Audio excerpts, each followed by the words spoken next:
Bismillah, assalamualaikum warahmatullahi wabarakatuh.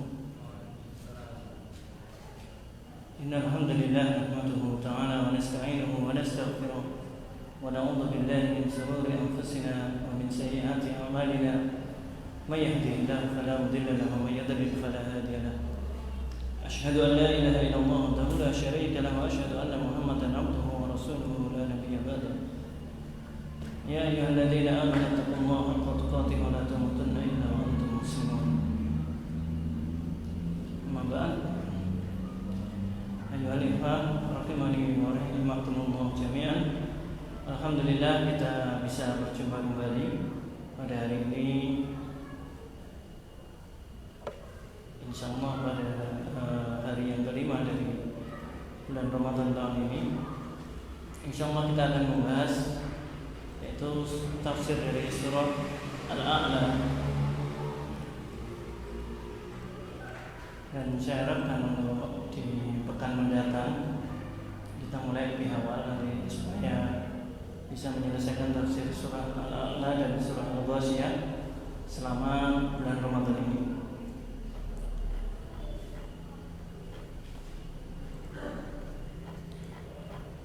Seperti yang kita ketahui bersama, yaitu surah Al-A'la adalah surat yang termasuk yang paling sering kita dengar dari imam ketika sholat.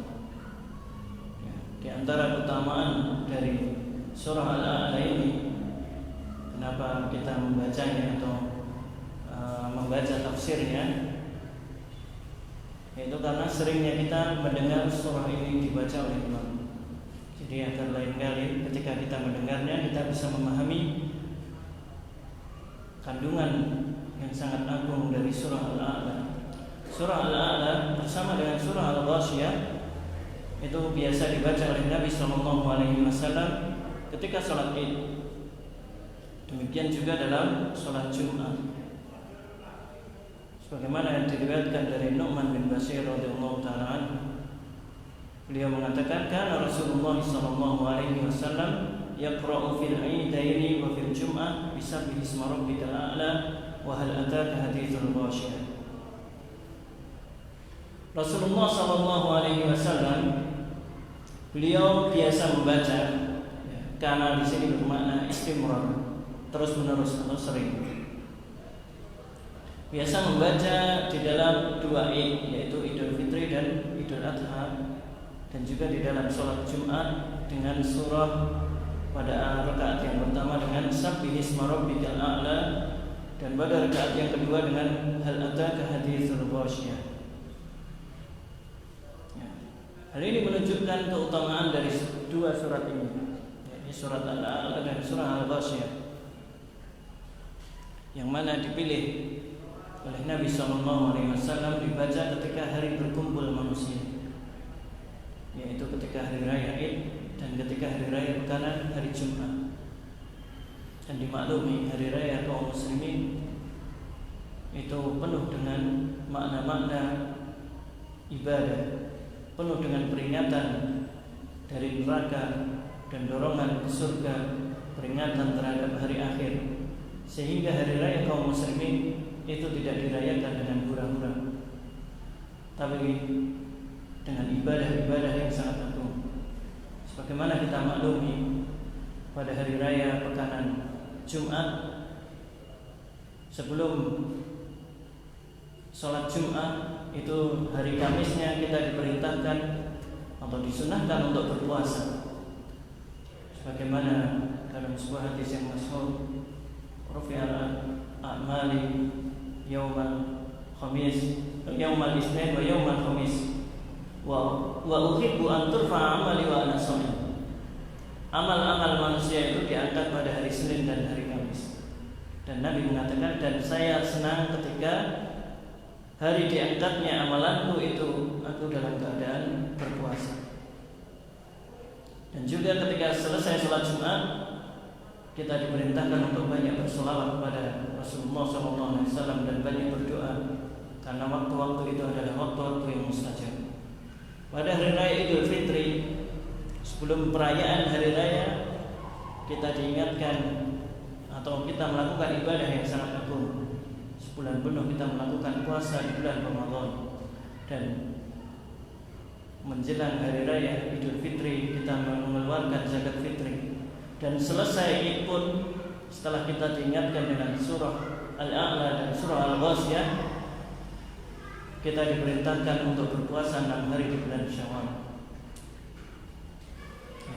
Hari raya kaum muslimin dibuka dengan ibadah, diakhiri dengan ibadah.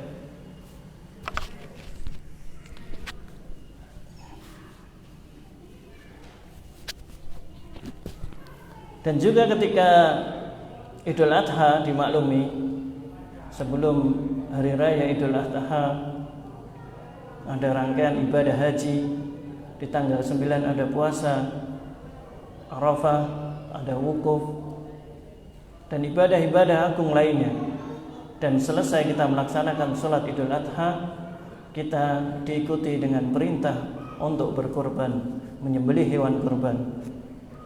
Dan itulah hari raya kaum muslimin, tidak keluar dari makna-makna ibadah kepada Allah Subhanahu wa taala, tidak keluar dari peringatan-peringatan Allah Subhanahu wa taala. Dan kita dalam keadaan berhari raya pun diingatkan tentang hari akhirat, sehingga kita tidak larut dalam hura-hura pelaksanaan hari raya.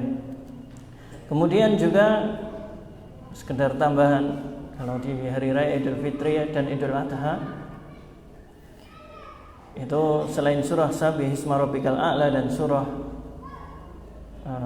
Al-Ghasyiyah, itu imam disunnahkan untuk membaca surah Qaf dan surah Al-Qamar, sebagaimana sabda Nabi SAW, atau dalam sebuah hadis disebutkan, yaitu kana yaqra'u fihima bi Qaf wal Qur'anil Majid wa qatarabatis sa'atu wa ansyaqqal qamar. Nabi SAW itu biasa membaca surah Qaf wal Qur'anil Majid, yaitu pada rakaat yang pertama dari salat Id, dan iqtarabatis sa'atu wa ansyaqqal qamar, atau surah Al-Qamar pada rakaat kedua dari salat Id. Jadi kalau di salat Idul Fitri atau Idul Adha itu pilihan suratnya adalah Al-A'la dan Al-Ghasyiyah. Pada pilihan yang lainnya adalah surah Qaf dan surah Al-Qamar. Sedangkan pada sholat Jumat itu pilihan yang pertama adalah surah Al-A'la dan surah Al-Ghasyiyah. Pilihan yang berikutnya adalah surah Al-Jum'ah dan surah Al-Munafikun. Jadi surah Al-Jum'ahnya tidak dibagi dua. Terkadang sebagian kaum muslimin ketika mengimami sholat Jumat itu membagi, meskipun membaca surah Al-Jum'ah tetapi membaginya menjadi dua bagian. Satu bagian di rakaat yang pertama dan bagian berikutnya di rakaat yang kedua. Kalau yang disunahkan adalah membaca surah Al-Jum'ah di rakaat yang pertama dan surah Al-Munafikun di rakaat yang kedua. Kemudian di antara keutamaan surah Al-A'la yang lainnya adalah surah yang sering dibaca oleh Nabi SAW ketika sholat witir. Padahal Nabi SAW hampir-hampir tidak pernah meninggalkan sholat witir. Sebagaimana diriwayatkan dari Ubay bin Ka'ab radhiyallahu ta'ala anhu, beliau mengatakan, kana Rasulullah sallallahu alaihi wasallam yutiru bisabbihi isma rabbikal a'la wa qul ya ayyuhal kafirun wa qul huwallahu ahad. Rasulullah sallallahu alaihi wasallam seringkali membaca sabbihi isma rabbikal a'la, seringkali membaca ketika salat witir pada rakaat yang pertama dengan sabbihi isma rabbikal a'la, pada rakaat yang kedua dengan Qul ya ayyuhal kafirun, dan pada rakaat yang ketiga dengan Qul huwallahu ahad. Ya. Itu sebabnya kenapa kita terbiasa mendengar ketika sholat witir yang dibaca adalah 3 surat tersebut. Dan juga sebenarnya ada satu hadis lagi berkaitan dengan surah Al-A'la ini. Ya, meskipun panjang tetapi karena ada faedah yang cukup penting di dalamnya maka saya bacakan di sini. Shalla Mu'adz bin Jabal Al-Ansari radhiyallahu taala anhu li ashabil al-Isya. Mu'adz bin Jabal Al-Ansari radhiyallahu taala anhu pernah menjadi imam salat pada salat Isya. Fatawala alaihim, beliau pun memperpanjang sholatnya. Ya, dalam riwayat yang lain kalau tidak salah disebutkan bahwasanya beliau membaca surah Al-Baqarah, ya, hampir 2,5 juz. Fansarafa rajulun minna, maka salah seorang dari jamaah itu meninggalkan jamaah. Fasalla fa uhbiru Mu'ad anhu, dia pun sholat bersendirian. Ya, tidak diketahui apakah dia keluar dari shaf kemudian sholat atau dia masih di dalam shaf tetapi menyelesaikan sholatnya secara sendiri. Maka ketika Mu'ad ibnu Jabal radhiyallahu taala anhu dikabarkan tentang hal tersebut, beliau mengatakan innahu munafik, sesungguhnya orang itu adalah orang yang munafik. Maka tatkala orang itu diberitahu tentang perkataan Mu'ad bin Jabal kepadanya, maka beliau pun menemui Rasulullah SAW dan mengabarkan apa yang dilakukan oleh Mu'ad bin Jabal. Maka Rasulullah pun bersabda, aturidu an takuna fattanan ya Mu'ad, apakah engkau ingin membuat kekacauan wahai Mu'ad? Ya. Maka yang diingatkan adalah Mu'adnya, bukan orang yang meninggalkan shaf tersebut. Idza amamtan nas faqra bisamsi wa duhaha, jika engkau menjadi imam ketika sholat isya, maka bacalah wasamsi wa duhaha, atau wasabbihisma rabbikal a'la, atau surat sabbihisma rabbikal a'la, atau waqra bismi rabbik, atau surat al-alaq, atau wal-laili idza yaghsha, atau surat wal-laili idza yaghsha, atau surat-surat yang semisal dengan itu. Ya, dari sini dipahami bahasanya ketika ada udzur, yang di sini yang pertama syahidnya adalah surat al-a'la, itu adalah surah yang dianjurkan untuk dibaca ketika sholat isya bersama dengan surat wasyamsi wa duhaha, kemudian surat Iqra bismi rabbikal ladzi khalaq, dan surat wal-laili idza yaghsha. Kemudian pendalilan yang kedua yang disebutkan oleh Syekh Ibnu Utsaimin rahimahullah taala, bahwasanya seseorang boleh meninggalkan sholat jamaah atau menyelesaikan sholatnya secara sendiri jika imamnya kepanjangan dan kita memiliki keperluan yang mendesak. Ya, memiliki keperluan yang mendesak. Misalnya ketika membawa anak kecil, ada anak kita hendak buang air besar atau yang semisalnya, kita tergesa-gesa, itu silahkan diselesaikan, tidak masalah. Ini yang disebutkan oleh Syekh Ibnu Utsaimin. Dan di bulan Ramadan seperti ini, biasanya kalau 10 hari terakhir, karena sholat malamnya terkadang dimulai dalam keadaan yang sangat malam sekali atau hampir pagi, terkadang panitia atau kepala keluarga yang mungkin di rumahnya belum siap makanan sahur, itu khawatir, was-was, waktunya sudah mepet gitu. Dan saya ingat di suatu wilayah pernah ada yang ngimami sudah dekat jam 4 waktu itu. Jadi dia selesainya itu antara sholat itu dengan subuh itu mungkin hanya sekitar tinggal 15 menit, padahal panitia belum persiapan. Hampir-hampir yang imam itu dipukuli karena membaca waktu itu surah Maryam, dikira hanya pendek, ternyata diteruskan terus sampai hampir waktu subuh. Nah, kondisi seperti itu boleh hanya meninggalkan sholat itu karena ada udzur yang mendesak. Ya. Sholat isya saja boleh ditinggalkan, apalagi sholat sunnah. Jadi semisalnya kita tidak kuat, mungkin imamnya di sini membaca 2 juz dalam 1 rakaat, mungkin kita tidak kuat berdiri, ya boleh kita terpaksa mengundurkan diri atau kita menyelesaikan sholat kita secara bersendirian. Dan itu diantara salah satu pendapat berdasarkan dari hadis ini. Langsung saja kita masuk di surah Al-A'la. Ada bersama.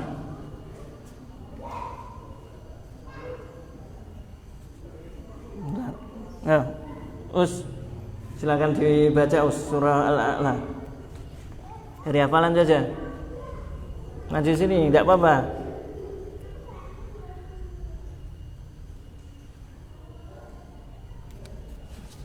Nganggo mic ora? Ya, silakan. Surah Al-A'la, sabbihisma rabbikal a'la.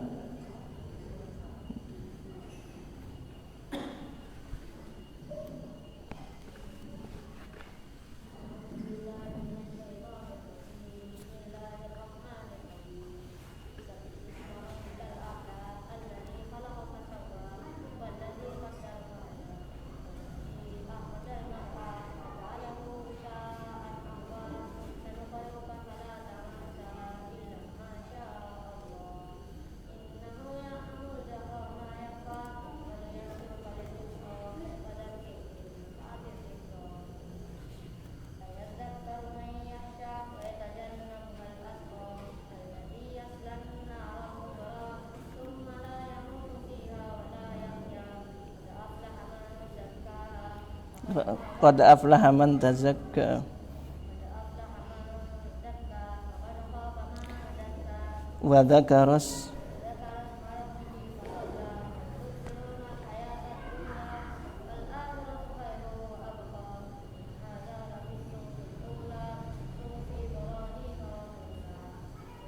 Masya Allah, zadakallahu ilman wa fahman sahihan.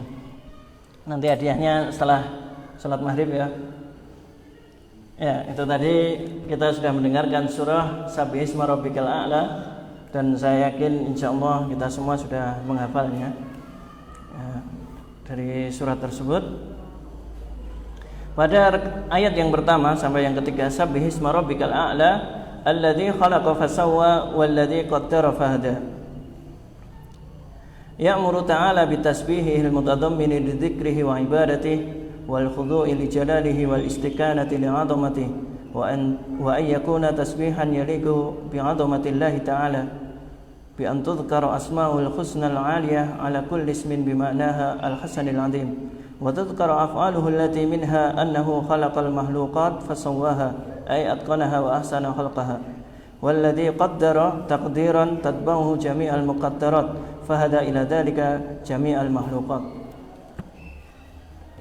Ya, pada ayat yang penjelasan ayat yang pertama sampai ayat yang ketiga tersebut, yaitu Allah Subhanahu wa taala memerintahkan kepada hamba-hambanya untuk bertasbih kepadanya, mensucikan Allah Subhanahu wa taala. Dan tentunya makna pensucian itu jangan dipahami seperti di dalam bahasa Indonesia. Ya. Kalau kita di bahasa Indonesia mensucikan itu artinya memandikan. Jadi mensucikan mayat. Tapi di sini nanti akan diterangkan oleh penulis rahimahullah taala. Ya. Syekh Abdurrahman bin Nasir As-Sa'di rahimahullah taala, beliau mengatakan bahwasanya Allah memerintahkan hamba-hambanya untuk mensucikan Allah Subhanahu wa taala. Padanya terkandung makna untuk berzikir dan beribadah kepada Allah Subhanahu wa taala. Padanya terkandung makna berzikir dan beribadah kepada Allah Subhanahu wa taala. Ya. Berzikir di sini ya dimaklumi ya. Kita mengingat Allah Subhanahu wa taala, mengucapkan subhanallah dan yang semisalnya.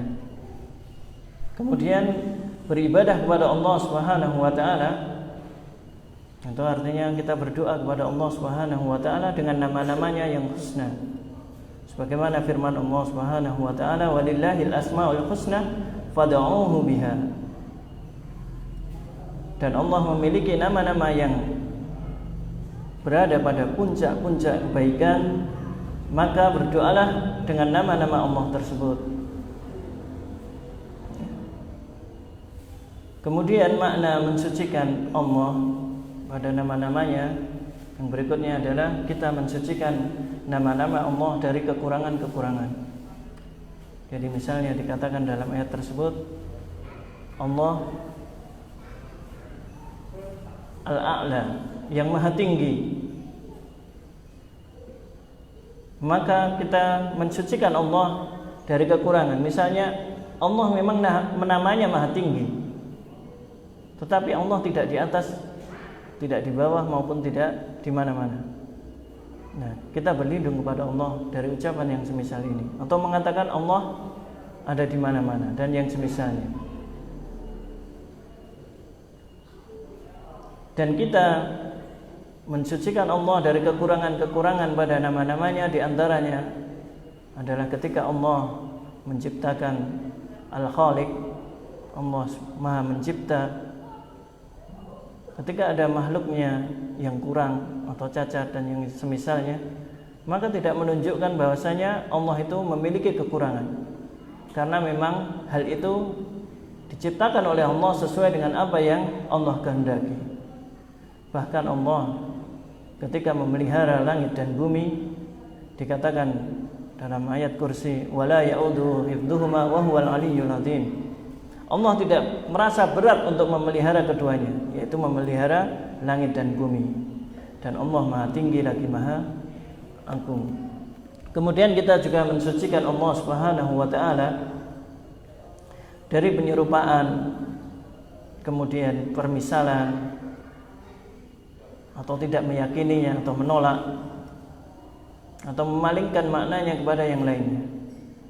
Sebagaimana yang sudah kita pelajari bersama Ustaz Abu Ahmad Rahmat di hari Jumat itu, ketika pembahasan akidah wasithiyah, dikatakan oleh Syekhul Islam Ibnu Taimiyah rahimahullah ta'ala, yaitu termasuk keimanan kepada Allah adalah beriman terhadap sifat-sifat Allah yang telah Allah tetapkan untuk dirinya, dan juga telah ditetapkan oleh Rasulullah untuk Allah Subhanahu wa ta'ala. Artinya Rasulullah telah mengabarkannya tanpa tahrif, yaitu memalingkan maknanya, juga tanpa taktil, yaitu menolak makna-maknanya, tanpa tamtsil, menyerupakan antara Allah dengan makhluknya, dan juga tanpa takyif, yaitu membagaimanakan nama dan sifat Allah, membayang-bayangkan dalam pikiran, ya. Karena itu biasanya dibayangkan oleh syaitan ketika disebutkan Allah Maha Besar, Allah Maha Tinggi. Terkadang dalam benak seseorang ditiupkan oleh syaitan godaan untuk membayangkan seberapa besar Allah Subhanahu wa ta'ala, dan kita tidak akan mampu untuk membayangkannya, karena memang tidak dikabarkan kepada kita bagaimananya, dan kita tidak pernah melihat yang semisal dengan hal tersebut. Dan sebagian menambahkan tanpa tafwid. Tafwid itu adalah menyatakan bahwasanya kita tawakuf atau diam terhadap nama dan sifat Allah, tidak menolak tapi juga tidak menerima, hanya menyerahkan kepada Allah Subhanahu wa ta'ala. Misal dikatakan Allah memiliki tangan, ya, tidak menolak tapi juga tidak menerima. Ini yang disebut dengan tafwid, ya. Dan ketika kita mempelajari buku-buku akidah, itu terkadang sebagian ulama terjatuh dalam hal ini. Karenanya ketika kita mempelajari kitab-kitab semisal Lum'atul I'tiqad dan semisalnya, hendaknya didampingi oleh guru. Khawatir kita tidak mengetahui hal-hal yang perlu dikoreksi dari ulama tersebut. Karena terkadang seorang ulama itu terjatuh ke dalam suatu perkara yang kelirunya cukup fatal, tanpa kita mengurangi kemuliaan dan keilmuan mereka serta jasanya terhadap kaum muslimin, Islam dan kaum muslimin. Ya, namun tetap perlu diluruskan. Karenanya kalau kita membaca ada beberapa tulisan Ustaz Ahlus Sunnah, ada di antara ulama, bisa dibaca di Syiar Alamin Nubala dan yang semisalnya, itu yang membolehkan nikah mut'ah. Ada beberapa ulama yang membolehkan khamr, ada yang membolehkan perkara ini dan itu. Barang siapa yang mengambil pendapat dari setiap ketergelinciran ulama, maka dia menjadi orang yang fasik. Jadi antum kalau mau cari pendapat yang membolehkan, itu hampir setiap permasalahan ada. Ya. Makanya meskipun dikatakan Imam Nawawi mengatakan yang demikian, tapi itu pendapat yang keliru, maka tidak kita ambil. Karenanya hati-hati dari beberapa asatidzah yang menyimpang, terkadang menulis memang menggunakan rujukan. Imam Nawawi mengatakan membolehkan, ya, misalnya zikir berjamaah dan semisalnya, atau mengatakan hal-hal yang sebenarnya itu dilarang di dalam Islam, seperti bolehnya melakukan takbiran dan yang semisalnya. Benar memang pendapat ulama, tetapi itu merupakan pendapat yang keliru misalnya, atau pendapat dari ulama yang tergelincir. Makanya dikatakan barang siapa yang mengambil dari pendapatnya ulama yang tergelincir, atau mengambil setiap ketergelinciran ulama, maka dia adalah orang yang fasik. Kemudian juga dari mensucikan nama-nama Allah Subhanahu wa ta'ala, itu kita mensucikannya dari persekutuan, dari kesyirikan. sebagaimana disebutkan di dalam firman Allah Subhanahu wa taala, huwallahu alladzi la ilaha illahu al-malikul quddusus salamul mu'minul muhaiminul azizul jabbarul mutakabbir subhanallahi amma yusyrikun. Dialah Allah yang tidak ada ilah yang berhak disembah selain Dia, Al-Malik, yang maha suci, yang maha sejahtera atau As-Salam, yang memberikan, menganugerahkan keamanan, yang maha memelihara, maha perkasa, dan juga maha kuasa, dan memiliki segala keagungan. Maha suci Allah dari apa yang mereka persekutukan. Ya. Jika kita tidak hati-hati pada nama dan sifat Allah Subhanahu wa taala ini, kita bisa tergelincir kepada kekafiran. Sebagaimana firman Allah Subhanahu wa taala, laqad kafara alladziina qalu innallaha huwal masih ibnu Maryam. Sesungguhnya telah kafir orang yang mengatakan bahwasanya Allah itu adalah Al-Masih putra Maryam. Dan kaidah-kaidah tersebut berlaku untuk nama dan sifat Allah Subhanahu wa taala. Siapa yang menyamakan antara sifat Allah dengan sifat makhluk, maka telah terjerumus ke dalam kesyirikan, sebagaimana makna dalam ayat yang pertama ini. Dan juga kita mensucikan Allah Subhanahu wa taala dari nama atau sifat yang tidak pantas bagi Allah Subhanahu wa taala. Dan kita hendaknya berhati-hati dari perkara yang semisal ini. Di ayat di atas disebutkan bahwasanya Allah yang maha menganugerahkan keamanan. Banyak orang yang terjatuh dalam kesyirikan dalam hal ini. Misalnya, ketika terjadi bencana, mereka memberikan persembahan kepada penguasa wilayah setempat atau jin-jin di wilayah setempat, dan berharap keamanan, perlindungan dari musibah yang terjadi. Dan sebagian dari kaum muslimin, dan sebagiannya mungkin bukan kaum muslimin, menganggap seakan-akan ada wilayah otonomi khusus yang dikuasai bukan oleh Allah Subhanahu wa taala. Misalnya di wilayah pantai selatan ada penguasanya tersendiri. Kemudian di wilayah gunung ini atau itu yang memberikan rizki adalah Mbah Fulan atau Fulan. Nah, itu semua dapat menyebabkan keyakinan-keyakinan tersebut dapat menjatuhkan seseorang ke dalam kesyirikan dan dapat mengeluarkan seseorang dari keimanan, dari keislaman. Dan hati-hati ketika kita melakukan amalan-amalan yang asalnya itu adalah perintah di dalam syariat Islam, tetapi ditujukan untuk selain Allah Subhanahu wa taala. Kalau kita melihat para pendaki gunung, itu mereka menjaga sekali ucapan mereka. Apakah mereka takut karena Allah Subhanahu wa taala? Jawabnya kebanyakannya tidak. Mereka itu takut kalau nanti mereka berucap hal-hal yang tidak pantas, mereka akan dicelakakan oleh penghuni setempat. Bahkan lebih baik antum miso-miso di gunung daripada antum berucap yang baik tapi karena takut terhadap jin yang menghuni gunung. Ya, ini perlu dipahamkan kepada orang-orang yang melewati wilayah yang dikatakan angker atau perempatan dan yang semisalnya. Nah, kalau mengklakson 2 kali itu syirik atau bukan? Yang tergantung. Kalau digunakan untuk menghormati penghuninya, maka itu bisa terjatuh ke dalam kesyirikan. Tapi kalau mengklakson itu karena itu tikungan, kalau diklakson yang sana nanti biar tahu, itu tidak masalah. Jadi perlu dirinci atau didudukkan. Kemudian juga yang berikutnya adalah sampai jam berapa biasanya? Ini masih 2 menit ya. Ya, ini makna al-a'la. Al-a'la dimaklumi adalah maha tinggi.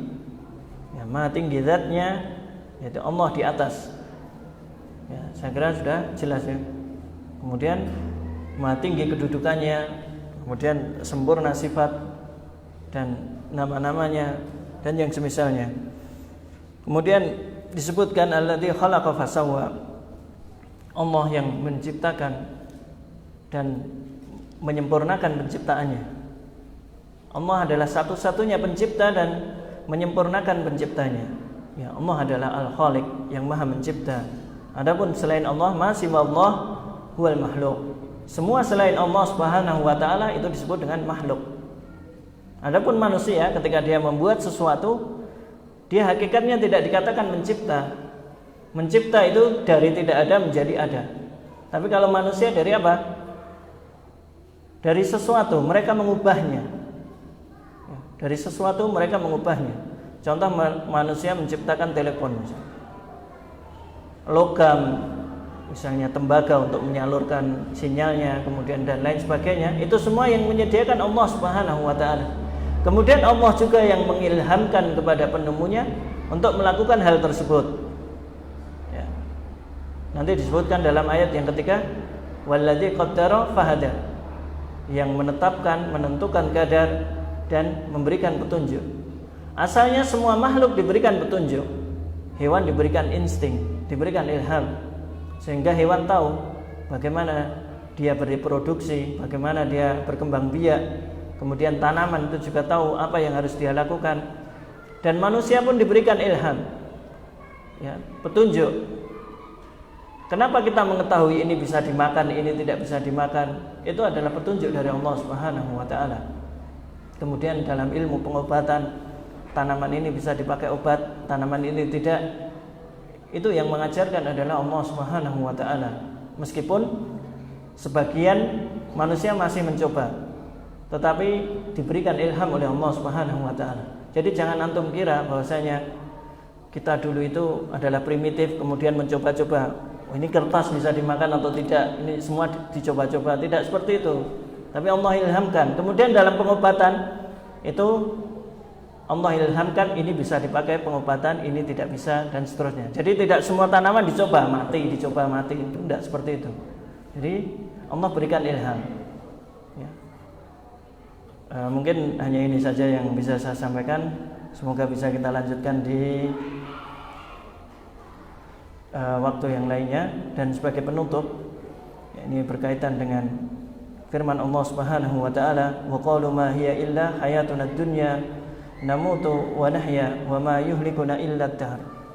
Yakni ketika Allah Maha Mencipta, ada sebagian dari manusia itu menyangka bahwasanya dia itu tiba-tiba ada dan nanti dibinasakan oleh masa. Allah berfirman, mereka mengatakan kehidupan ini tidak lain hanyalah kehidupan dunia. Kita mati dan kita hidup. Tidak ada yang membinasakan kita kecuali waktu atau masa. Jadi mereka mengatakan ketika waktunya mati nanti juga mati. Jadi mereka tidak mengatakan bahwasanya Allah lah yang menciptakan, menghidupkan dan mematikan mereka. Demikian kurang lebihnya saya mohon maaf. Subhanakallahumma wa bihamdika asyhadu an la ilaha illa anta astaghfiruka wa atubu ilaik. Assalamualaikum warahmatullahi wabarakatuh.